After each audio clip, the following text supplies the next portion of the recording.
presento al doctor Daniel Cruz Sáenz de la Universidad de Guadalajara, es profesor del CUCBA. Entre las materias que imparte es reptiles, ecología de reptiles, protozoología, es licenciado en biología por el CUCBA, maestro en ciencias biológicas, tiene un doctorado en orientación al manejo de vida silvestre y desarrollo sustentable por la Universidad de Nuevo León.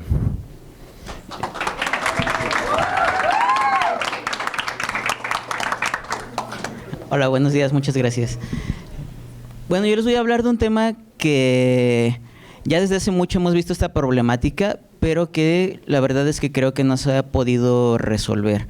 Actualmente incluso existen planes de manejo de especies invasoras y aún así pues vemos de manera muy persistente cuando salimos al campo pues la presencia y el aumento de estas especies. Entonces vamos a hablar pues qué son y qué tipo de problemas están ocasionando, algunos ejemplos de los daños que están ocasionando estas especies y primero pues a nivel general y luego un poquito más local.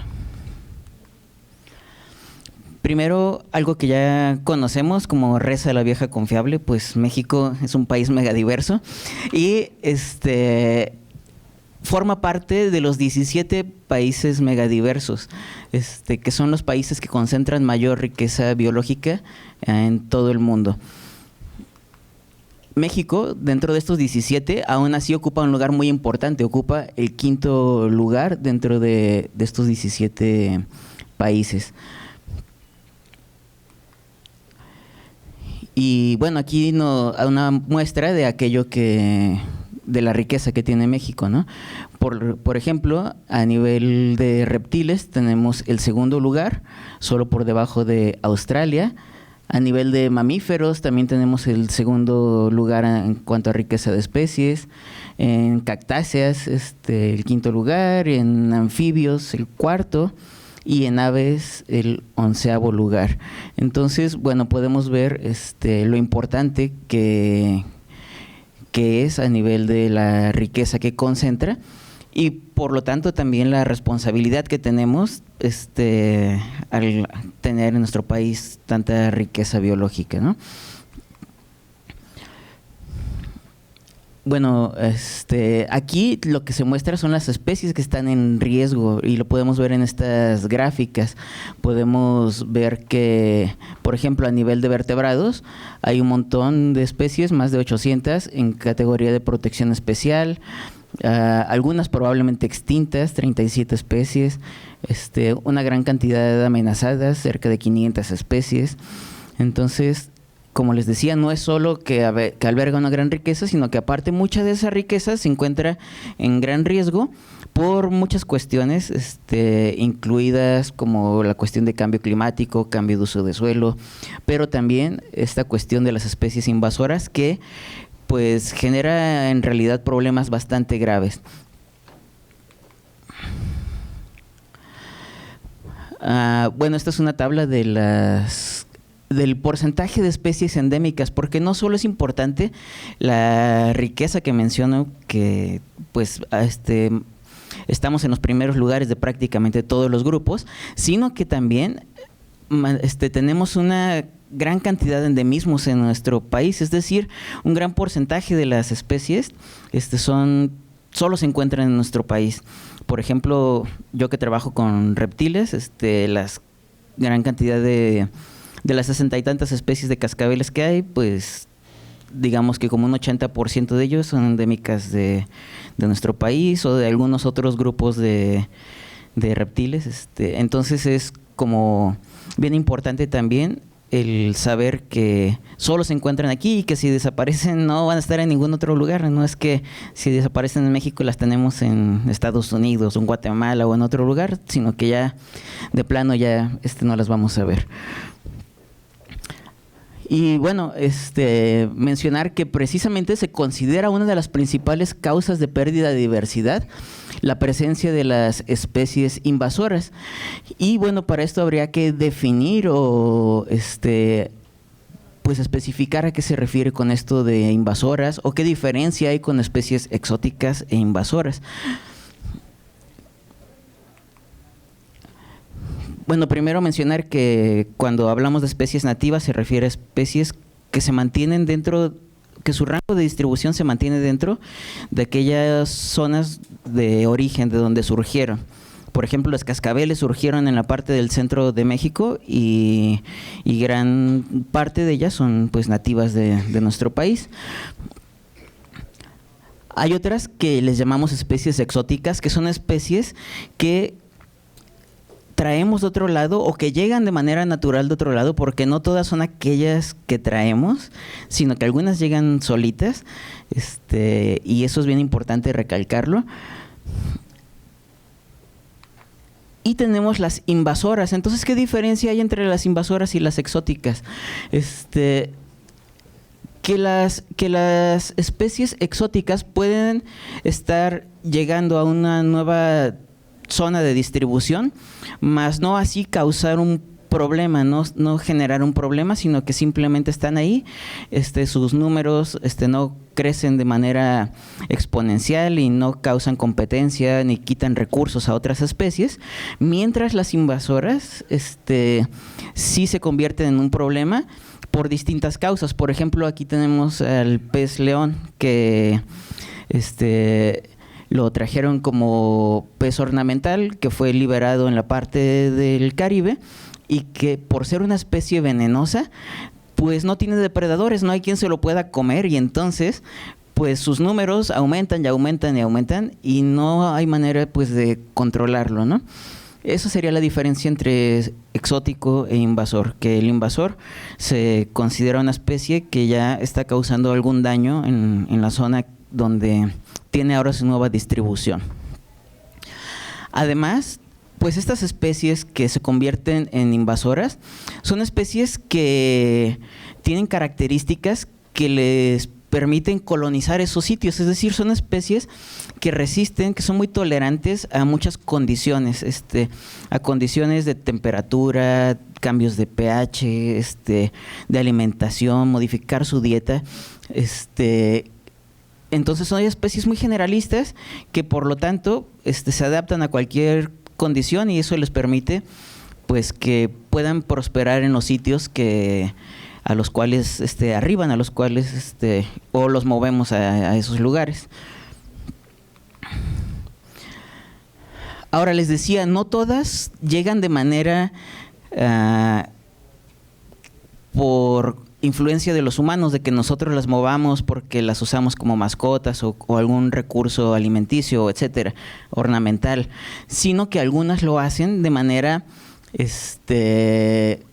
natural.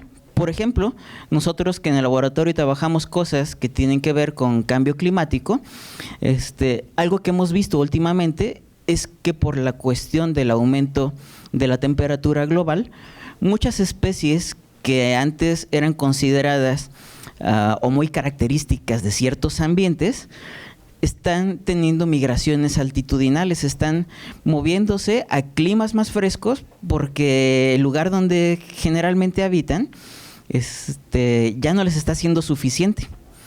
Un caso de ellos es, por ejemplo, las iguanas negras, que son bien características, por ejemplo, de selvas caducifolias o de zonas como de pastizales, de zonas agrícolas, que les gusta vivir en donde hay como disturbio, donde cerca de la gente, están muy adaptadas a eso porque son omnívoras, etcétera.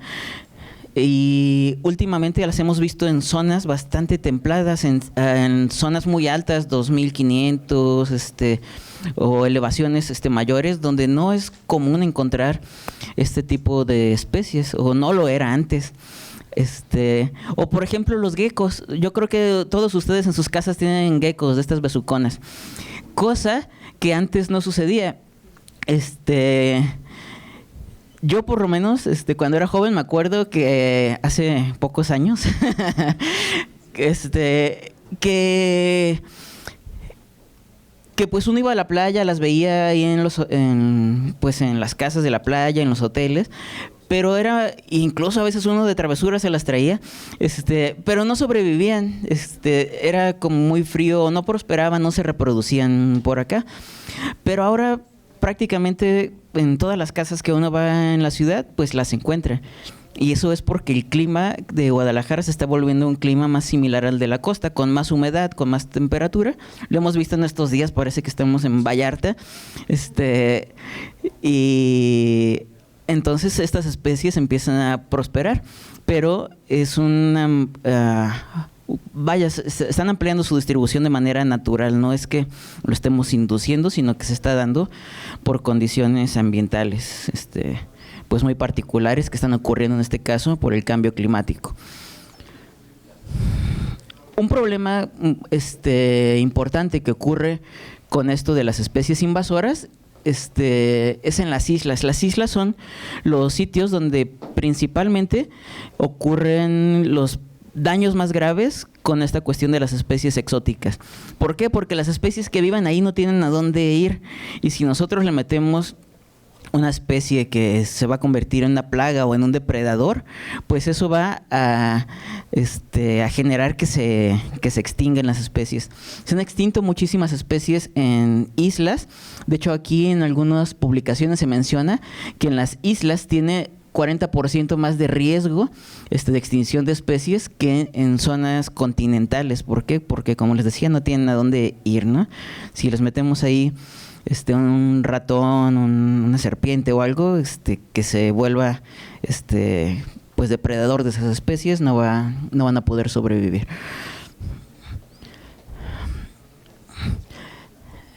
Y bueno, aquí muestra algunos datos de cómo en algunas islas dice que el 12% de las aves ha desaparecido, el 20% de los mamíferos en islas también ha desaparecido por la introducción, en este caso, de gatos en islas, por citar algún ejemplo.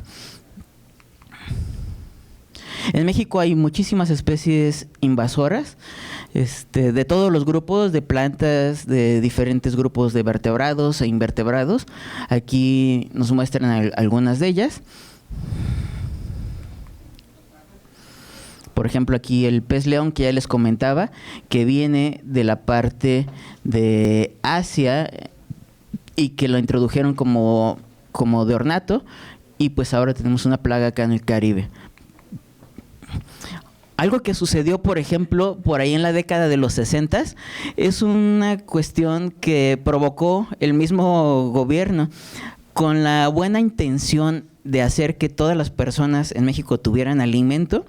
Introdujeron prácticamente en todos los ríos, charcos, presas, todo lo que se encontraron, diferentes peces como bagres, tilapias, y bueno, eso hizo que muchas de las especies nativas de peces, sobre todo peces dulceacuícolas pequeños, se extinguieran. Ni siquiera sabemos el daño que se causó en realidad. Muchas especies ya no se han visto. ¿Por qué? Porque estas especies son bien resistentes. Incluso si ustedes van ahorita al río Santiago y avientan una atarraya, van a sacar tilapias. Así como está, así como de negro que parece petróleo, así van a sacar tilapias. Son bien resistentes. Y bueno, si ahí llegara a existir otros peces, pues ellos se van a alimentar de ellos. Los bagres también son el mismo caso, ¿no? Son especies que se introdujeron mediante este mismo proyecto de la Zagarpa y que acabaron con un montonal de especies nativas de peces dulceacuícolas. Las carpas también. Actualmente hay un problema bien grave también con las lobinas, y esto es porque pues está muy de moda esta cuestión de la pesca deportiva, y que bueno, estas, no sé si conozcan las lobinas, son unos peces muy grandes, depredadores, sí están muy bonitos, sí saben bien buenos, pero han sido introducidos a un montón de lugares con esta cuestión de la introducción de esta actividad de pesca deportiva. De hecho, actualmente en Chapala pues está este problema precisamente con el pescado blanco, que es pues endémico de ahí de Chapala, porque pues la Zagarpa permite, a través de la ley de pesca, que se introduzcan y que se genere esta actividad de la pesca deportiva. Pero bueno, habría que considerar algunas cuestiones en estas leyes porque pues hay especies que son nativas. De hecho, muchas de las especies de ajolotes que hay en los lagos de Michoacán han bajado mucho sus poblaciones por este tipo de actividades, por introducción de peces que los depredan. No tanto por cuestiones de contaminación, porque pues en Xochimilco hay hay ajolotes, entonces no son tan sensibles como pensaríamos. Sí lo son, pero no tanto como pensamos. Sí resisten, digamos, un poco a la contaminación, pero son más sensibles a cuestiones de temperatura, cambios de temperatura del agua y sobre todo a los depredadores. Esto es lo que está acabando con los ajolotes en muchos de los lagos de Michoacán. Y bueno, en Chapala ahora también acaba de ocurrir pues recientemente esta cuestión. Empiezan a liberar muchas lobinas que, para empezar, los pescadores no pueden acceder a ellas. Si caen en su red las tienen que liberar porque si no pues están afectando a estos clubes de pesca. Pero si ustedes abren el estómago de estas lobinas va a estar llenas de pescado blanco. Entonces pues eso es un problema pues que está generando, y es esta cuestión de que no se regula, de que se pueden vertir a cualquier cuerpo de agua. Para mi gusto debería ser en presas, en lugares que son de alguna manera artificiales y no en cuerpos de agua naturales que tienen especies o ecosistemas que han evolucionado por millones de años y donde vamos a introducir un depredador, ¿no? Como las lobinas. Otra cuestión son los perros y gatos ferales. Es una problemática bastante grave y me ha tocado vivirla en persona, ¿no? Me ha tocado andar muestreando en zonas como la Primavera y encontrarse unos jaurías de 20 perros, que prácticamente son como manadas de lobos, y uno pues no sabe ni qué hacer cuando se encuentra un montón de perros ahí, ¿no? Se han tratado de tomar medidas, pero el problema y lo que estamos pretendiendo hacer es hacer conciencia en las personas, porque pues esos perros y esos gatos se tienen que sacar de esos lugares. No sé si conozcan en la barranca donde la gente, hay un Huentitán donde la gente baja a correr, hasta le llaman santuario de los gatos, ¿no? La gente va y tira gatos y los alimenta y hay una plaga de gatos, dentro de un área natural protegida, al menos a nivel municipal, pero pues están acabando con aves, con reptiles y con otros animales y el problema es que cuando se tratan de hacer acciones, pues la gente no lo permite, ¿no? Entonces ahí es donde tiene que entrar esta parte de la difusión y donde hay que hacer entender a las personas a que pueden pues ser responsables de sus mascotas. Exactamente, el tener una tenencia responsable y no dejarlas y aventarlas y que se reproduzcan y teniendo ahí el montón de animales que después terminan precisamente en estos lugares y afectando a todas estas especies nativas.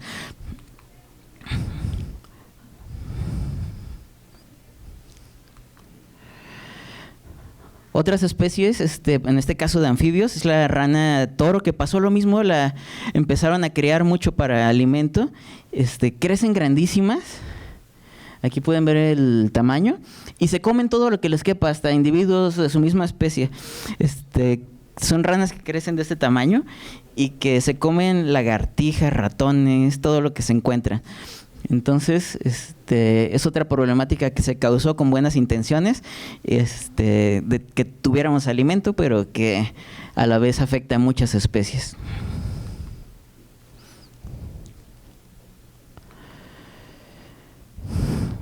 Hay especies que las podemos encontrar de manera natural dentro del territorio, pero que nosotros mismos las convertimos en especies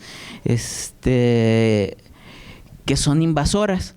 por ejemplo, las tortugas de orejas rojas, que ni son de orejas rojas ni son japonesas, no tienen orejas ni son japonesas, sino que su distribución original es acá en la península de Florida y que de manera natural alcanzan a entrar en la parte del noreste de nuestro país, Nuevo León, Tamaulipas. Ahí encontramos poblaciones nativas de esta traquemis, pero que nosotros, mediante su crianza para mascota, pues prácticamente se han liberado en todo el país y no se haya qué hacer con ellas, ¿no?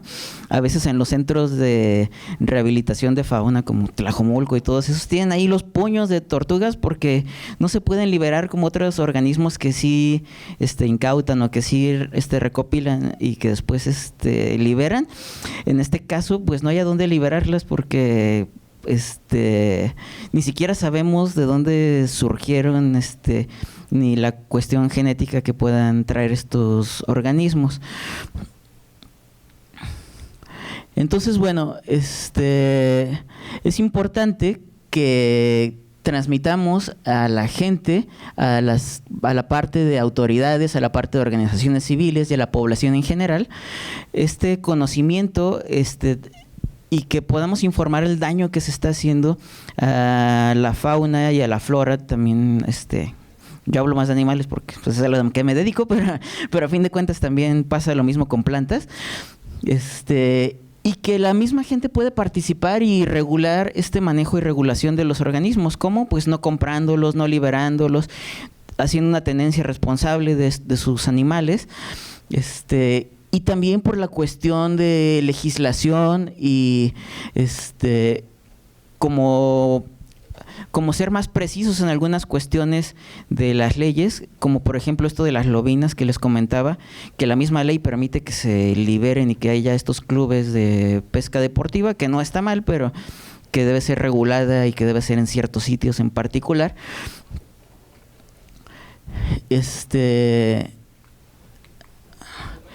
Y bueno, existe un plan a nivel nacional de contención de especies invasoras, donde se plantean algunas estrategias como la revisión del marco legal, como desarrollar capacidades técnicas y científicas, establecer la coordinación entre el gobierno y la sociedad, impulsar esta cuestión de la divulgación. Y bueno, generar difusión y conocimiento para la toma de decisiones, como bueno, pues es el caso de este recinto donde estamos impartiendo esta plática, ¿no? Y no solo con peces y reptiles, anfibios, sino también con aves. Por ejemplo, también tenemos el caso de las aves, donde por mucho tiempo en México se estuvo vendiendo fauna nativa, loros y pericos, guacamayas, y que entonces hubo una ley que prohibió la venta de estos animales y entonces se recurrió a especies de otros países que las trajeron para vender aquí. Como ya no se permitía la reproducción, venta ni tenencia de estas especies, pues se trajeron de otros lados y pues a fin de cuentas están ocasionando un montón de problemas, ¿no? Estos no tanto. Sí he visto algunos cuantos aquí en la ciudad, pero estos prácticamente está plagado. No sé si han visto en todos los parques las cotorritas argentinas, y además causan un gran problema, que es la propagación de una plaga que es el muérdago. Sus nidos prácticamente los hacen con muérdago. No sé si han visto en los parques, pero prácticamente son unas bolotas enormes de muérdago que como que les gusta para este sustrato para hacer sus nidos, y entonces ellos mismos están provocando esta propagación. Entonces trajimos a esta especie como ornato y además nos está causando un problema extra, que es esta cuestión de la propagación del muérdago. Esta es una lista de las 100 especies más invasoras y más dañinas en el mundo, tanto de plantas, hongos, invertebrados. Aquí tenemos a las carpas, a las tilapias, a estas cotorritas argentinas, conejos. Por ejemplo, en Australia tienen un problema muy grave con conejos. Bueno, Australia tiene muchos problemas también con ranas, por ejemplo. Y bueno, en México también algunos problemas que tenemos con algunas especies. Tenemos aquí en la parte especies invasoras en el mundo, sería la parte blanca, y la parte de color sería especies que están en México. Y bueno, aquí tenemos un gran problema con mamíferos, por ejemplo, supongo que roedores, muy poco con reptiles y aves, también con peces, como les comentaba, hay muchos problemas, con algunos invertebrados y también con muchas plantas, que es algo que no les platiqué aquí, pero también hay muchos problemas de especies invasoras de plantas. Entonces, bueno, yo lo que quería con esto pues es hacer una reflexión y compartirles un poco de esta problemática. Nosotros hemos empezado a trabajar en cuestiones de difusión en este sentido, sobre todo les comentaba, por ejemplo, el caso de La Barranca. Hemos empezado a trabajar ahí con la concientización de personas para pues tratar de generar, como les decía, una tenencia más responsable y reducir un poco esta problemática. Si tienen alguna pregunta, adelante. Muchas gracias. Muy bien, vamos a pasar a la sección de preguntas. ¿Quién tiene alguna duda? Vamos para allá.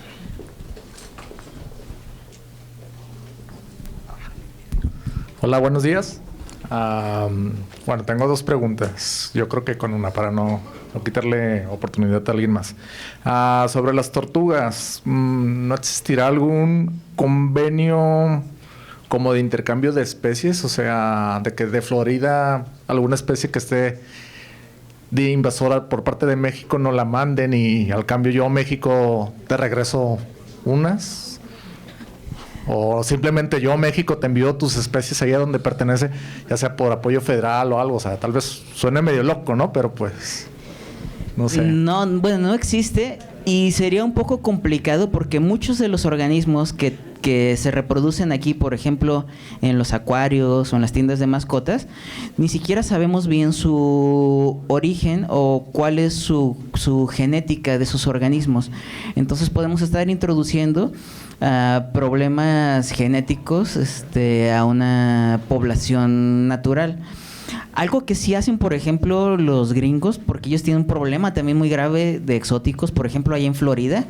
Florida tiene una bendición y una maldición, que es la misma, que es que ahí todo se da, todo prospera. Lo que sueltes ahí, y entonces hay gente que ha soltado camaleones, que ha soltado geckos tokai, que ha soltado cocodrilos, que ha soltado un montón de animales y que pitones, entonces tienen plaga de todo ahí en la zona de los Everglades, toda esta zona de los pantanos del sureste. Tienen una gran problemática con esto. Y algo que ellos legislaron es que si tú eres alguien que te gusta tener ese tipo de mascotas, puedes ir y colectar estas especies exóticas y entonces solo registras que te llevaste 2 pitones o algo así para que no los vuelvas a soltar o no sé, y entonces sí pues se vaya reduciendo este problema poco a poco. Okay. Y pues aprovechando, atención, la segunda pregunta, ¿qué hacer con la fauna feral como gatos y perros cuando la gente se impone? O sea, comentabas que traen proyectos y todo y ya están tratando de concientizar, pero por dónde decir, concientizas a 5 personas, pero el día de mañana llega Juan y Juana a aventar 3 gatos, ¿no? O sea, ellos no estuvieron, no saben qué onda con eso, o sea, se abandonan el proyecto, ¿qué hacen? Sí, de hecho empezamos a trabajar ahí en La Barranca y luego la gente se nos echó encima, ¿no? Que por qué nos decían que no los alimentaran o que no los dejaran ahí. Sí es un problema bastante complicado. Incluso algunas instituciones, como por ejemplo La Primavera, en algún momento decidieron eliminarlos. Contrataron veterinarios que prácticamente se dedicaban a cazarlos, obviamente de manera legal y con permiso y todo, porque es una reserva. Pero pasó lo mismo, la gente se enteró y se convirtió en un problema. Yo pienso que a lo mejor pueden pues capturarse y a lo mejor ver la manera de rehabilitarlos y de ponerlos en adopción o alguna cuestión así. Pienso que algo así a lo mejor pudiera funcionar.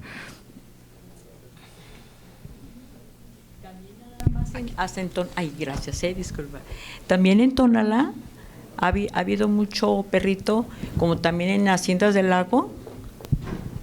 Allá tienen su casa, pero vemos que se paran los carros, los dejan jugar, y luego al rato se van por allá, les avientan la pelota y ¡buf! Se van. Ahorita yo creo que ya es hora de una jauría que da miedo ya en la noche o tarde salir, porque sí, pero es hacer conciencia en las personas, en los dueños. Eso es cosa que mucha gente la toma a veces a mal. Ahora, si tú, por ejemplo, te va a atacar y le dices, oye, no, algo, ¿por qué lo atacas? ¿Por qué le pegas? Y luego vas a ver, te voy a denunciar, y luego salen con eso, que con las leyes, que luego a uno lo van a encarcelar. Entonces, muchas veces yo digo que debe de también el gobierno o los que están haciendo las leyes para los animalitos, ellos no tienen la culpa la tiene la persona que se hace cargo desde chiquitos, porque ya nomás los ven grandes, adiós. Entonces, no culparnos ni a nosotros ni a ellos, sino si en verdad se quiere tener un animalito, hay que cuidarlo, y si no, pues operarlo para que ya no vuelva a reproducirse más, ¿verdad? Y pues sobre todo, apoyarlos a ustedes. Yo sí me voy a encargar también de eso. Sí, sí, exactamente. Todo eso problemática nos enfrentamos con esto.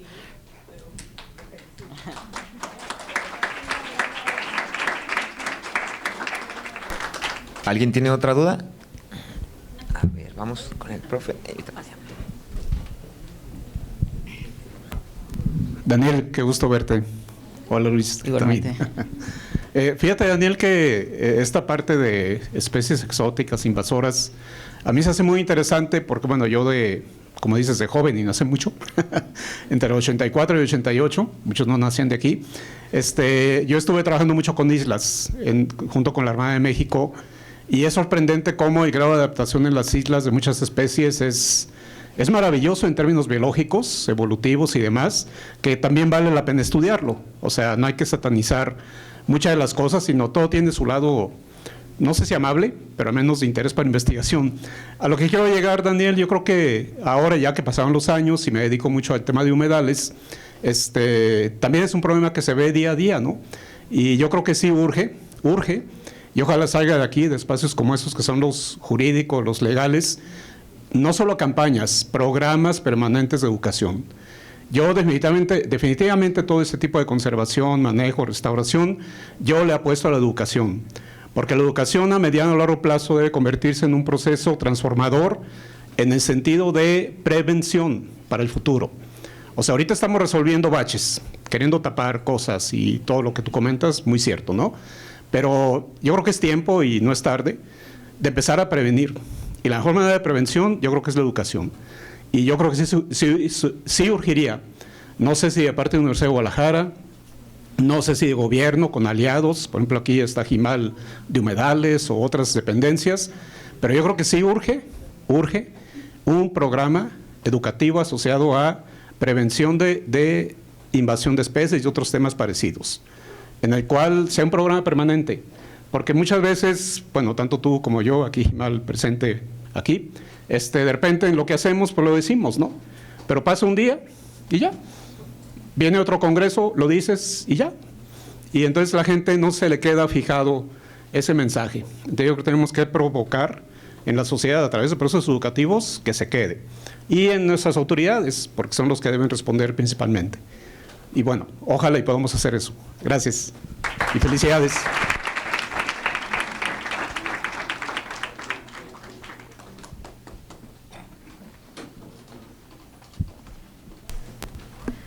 Hola, mi duda era si hay un plan de manejo para estas especies exóticas aquí en México, o si han manejado ustedes algunas prácticas para erradicar también estas especies invasoras. Sí existe, y existe lo que les presentaba aquí de una de las últimas diapositivas donde se presentaba como una estrategia de qué era lo que había que hacer.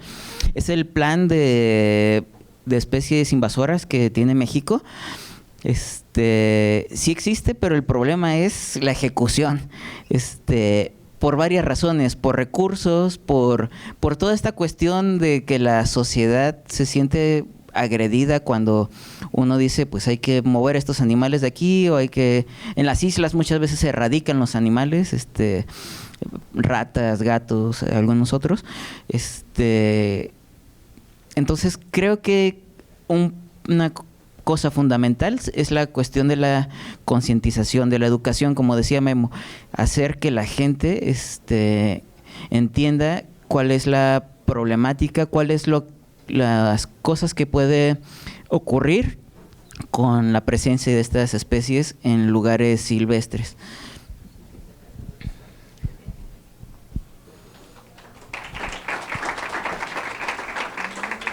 Muchas gracias. Hola. Bueno, muchas gracias, doctor Daniel, por su charla, por participar, por ser siempre parte del equipo de Jali Science. Nos da mucho gusto. Y pues le entregamos su constancia por parte del Congreso del Estado de Jalisco por su participación. Muchas gracias.